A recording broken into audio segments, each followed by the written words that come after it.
Այսօր մամուլի ասուլիսի ժամանակ Նիկոլ Փաշինյանը ակնարկել է, որ Հայաստանը պատրաստ է միջազգային արբիտրաժային դատարանում հայցով հանդես գալ, եթե ռուսական կողմը շարունակի խուսափել Հայաստանի երկաթգծերի կոնցեսիոն պայմանագրով ամրագրված իր պարտավորությունների կատարումից։ Վարչապետի խոսքերով Հայաստանը կարող է տարեկան 2 միլիարդ դոլարի պահանջ ներկայացնել Մոսկվայի առաջ։ Թեմային հետևել է Արտյոմ Երկանյանը։ Արտյոմ, Հայաստանի երկաթգծերի կոնցեսիոն պայմանագրի վաղաժամկետ դենոնսացիայի հարցը իսկապես ակտուալ է դառնում։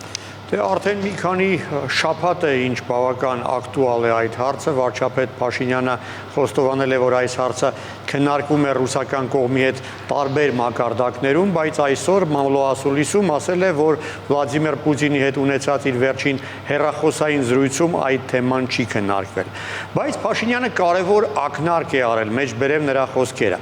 Այնուամենայնիվ իրավական հարցը կարող է առաջանալ եւ ռուսական կողմի անհամաձայնության դեպքում այն կարող է քննարկվել միջազգային արբիտրաժային դատարանում։ Օրինակ, կարող են ջրի երես դուրս գալ հանգամանքներ, որոնց համար մենք 30 տարի ոչինչ չենք պահանջել, իսկ հիմա տարեկան 2 միլիարդ դոլար պահանջենք։ Կարծում եմ դա ուղիղ ակնարկ է այն մասին, որ բացակայում է որոշ ցանկացած առաջ խաղացում Ռուսաստանի հետ այս հարցի վերաբերյալ բանակցություններում եւ որ Հայաստանը պատրաստ է իրավական գործընթացներ նախաձեռնել։ Հիշեցնեմ, շաբաթներ առաջ վարչապետ Փաշինյանը ասել էր, որ Հայաստանը կարող է ինքնուրույն ֆինանսավորել Երասխից մինչև Նախիջևան եւ Ախուրիկից դեպի Թուրքիայի սահման երկաթգծի վերանորոգումը, ըստ էության կառուցումը, բայց եթե դա տեղի կունենա, բնական է, որ դա կնշանակի, որ Հայաստանը վերականգնում է իր վերահսկողությունը երկաթգծի նկատմամբ, քանի որ այդ ներդրումները իրականում ռուսական կողմի պարտավորությունն են, դա է բխում կոնցեսիոն պայմանագրից։ Բացի այդ, ամիսներ առաջ վարչապետ Փաշինյանը ասել էր, որ այն հանգամանքը, որ Ռուսաստանն է երկաթգծերի կոնցեսիոները, խանգարում է թրիփ նախագծի գրավչությանը եւ ակնարկել էր, որ եթե Ռուսաստանը ի վիճակի չէ կատարել իր ներդրումային պարտավորությունները, միգուցե մտածի այդ պարտավորությունները մեկ այլ բարեկամ երկրին զիջելու հնարավորության մասին։ Անգամ մամուլում հիշատակում էին պոտենցիալ այլ կոնցեսիոները՝ Չինաստան կամ Արաբական Միավորված Էմիրություններ, Մոսկվայում հստակ հայտարարեցին, որ դա բացառված է։ Արտյոմ, ինչ նկատի ուներ վարչապետը, երբ խոսում էր 2 միլիարդ դոլար վճարելու պահանջ ներկայացնելու մասին։ Կարող եմ միայն ենթադրել, գիտենք, որ 2008 թվականին 30 տարով կնքված այդ կոնցեսիոն պայմանագրում հստակ գրգռված է, որ եթե Հայաստանը դուրս է գալիս շրջափակումից եւ անհրաժեշտություն կա վերագործարկելու տրանսպորտային կոմունիկացիաները, կոնցեսիոները պարտավորվում է իր ներդրումների գումարները հասցնել 2 միլիարդ 150 միլիոն դոլարի։ Թրիփ նախագծի վերաբերյալ ստորագրված փաստաթուղթը ինքնին նշանակում է, որ Հայաստանը դուրս է գալիս այդ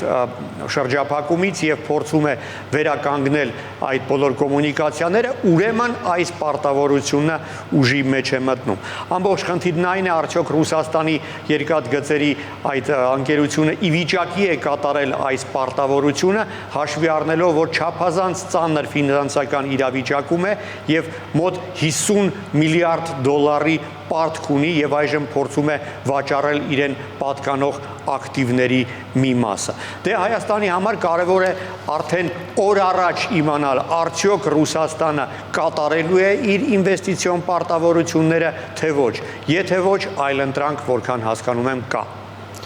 Եթե գործը իսկապես հասնի միջազգային արբիտրաժ, Հայաստանը ունի բավարար իրավական փաստարկներ իր ճշմարտացիությունը ապացուցելու համար։ 18-ի իշխանափոխությունից հետո այդ հարցի վերաբերյալ նոր պրոցեսներ էին սկսվել, իրավապահները հետաքննություն էին սկսել, խուզարկումներ անգամ գրասենյակներում եւ բազմաթիվ խախտումներ էին արձանագրվել։ Խոսվում էր գրեթե 60 միլիոն դոլարի թաքցված եկամուտների մասին, չվճարված հարկերի մասին, ոչ նպատակային ծախսերի մասին, քրեական գործեր էին հարուցվել եւ եւ այդ ժամանակ ըստ որոշ տեղեկությունների Մոսկվան առաջարկել էր փակել այս թեման հավելյալ ներդրումների դիմաց, բայց հավանաբար այլ լուծում գտնվեց, անգամ ռուսական կողմը սպառնացել էր ինքը խզեր կոնցեսիոն պայմանագիրը, եթե հայ իրավապահները շարունակեն միջամտել ընկերության գործերին։ Այդ ժամանակ հավանաբար քաղաքական լուծում տրվեց խնդրին, հարցը փակվեց ինչ-որ ժամանակով, հիմա կրկին կարծես թե բացվում է եւ այս տարիների ընթացքում հավանաբար բավական լուրջ իրավական բազա է նախապատրաստվել այն դեպքի համար, եթե անհրաժեշտություն լինի վիճարկել խնդիրը միջազգային արբիտրաժային դատարանում։ Կոնցեսիոն պայմանագրում հստակ ասվում էր, որ ռուսական կողմը պարտավոր է $572 միլիոն ներդնել առնվազն, եւ դրանցից 220 միլիոնը 5 տարվա ընթացքում։ Բավական հիմքեր կան պնդելու, որ այս պարտավորությունը չի կատարվել, համենայն դեպս ոչ մի լուրջ ներդրում նոր նախագծի մեջ չի արվել։ Չի վերագործարկվել, չի կառուցվել Վանաձոր Ֆիալետովա այդ 31 կիլոմետրանոց չափազանց կարևոր հատվածը, որը հնարավորություն կտար Երևանից Թբիլիսի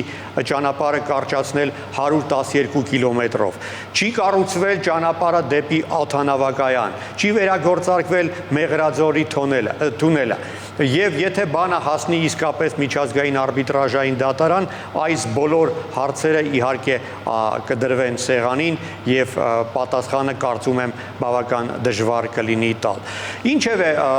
այս ակնարկները կարծում եմ ավելի շատ դիվանագիտական գործիք են, քանի որ ի վերջո ավելի հավանական է, որ հարցը քննարկվի ոչ թե իրավական ատյաններում, այլ քաղաքական բանակցությունների սեղանին։ Ի վերջո գրեթե վստահ եմ, որ լուծումը լինելու է քաղաքական, այլ ոչ թե իրավական։ Շնորհակալություն, Արտեմ։